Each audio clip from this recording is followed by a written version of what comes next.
Hi friends, ఇవాళ నేను మీకు ఒక సర్ప్రైజ్ చూపిస్తాను. ఇవాళ మా కోసం అయితే ఏంటి మమ్మీ, వెజ్ పులావ్ అంట. చూసేద్దాం, వచ్చేయండి.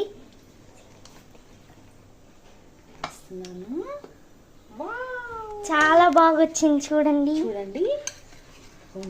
ఈరోజు హాలిడే అని పిల్లలు ఇంట్లో ఉన్నారని వెజిటబుల్ రైస్ చేశానండి. ఇదిగోండి, సూపర్గా వచ్చింది, పొడి పొడిగా వచ్చింది. వచ్చేసారు. ఏం చేస్తున్నారు? మన కోసం వెజిటబుల్ పులావ్ చేశారు. అవును, చూడు చాలా బాగుందా.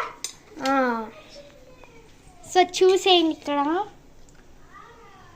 చాలా బాగా వచ్చింది. వెజిటబుల్స్ అన్నీ వేసాను. సో